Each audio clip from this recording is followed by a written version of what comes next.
సంక్రాంతి లేదా సంక్రమణం అంటే చేరుట అని అర్థం. జయసింహ కల్పద్రుమం అనే గ్రంథంలో సంక్రాంతిని ఇలా నిర్వచించారు. తత్ర మేషాదిషు ద్వాదశ రాశి క్రమణేషు సంచరతః సూర్యస్య పూర్వస్మాద్రాసే ఉత్తరః రాసౌ సంక్రమణ ప్రవేశః సంక్రాంతిః. మేషం మొదలైన 12 రాశులలో సంచరించే సూర్యుడు ముందున్న రాశి నుండి తర్వాత రాశిలోకి ప్రవేశించడమే సంక్రాంతి. సూర్యుని చలనంలో ఘట్టాలు 4. అవి మేష, తుల, కర్కాటక, మకర సంక్రమణాలు. వీటిలో మకర సంక్రమణాన్ని సంక్రాంతి పండుగగా వ్యవహరిస్తారు.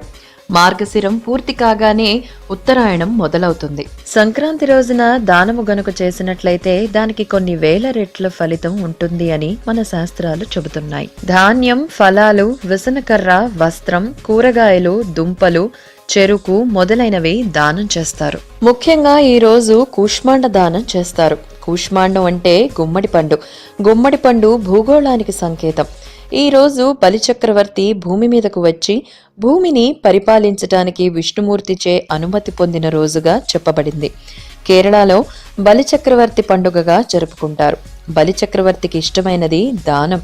బలిచక్రవర్తి పూజించే విష్ణుమూర్తిని సంతృప్తి పరచాలంటే గుమ్మడి పండును దానం చేయాలి. గుమ్మడి పండును దానం చేస్తే సమస్త భూగోళాన్ని దానం చేసినట్లు అని చెబుతుంటారు.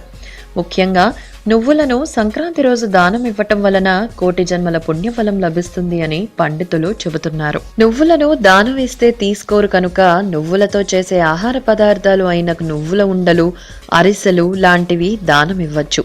ఇవి కాక ఈ కాలమందు చేయు గోదానం వలన స్వర్గవాసం కలుగునని విశ్వసిస్తారు.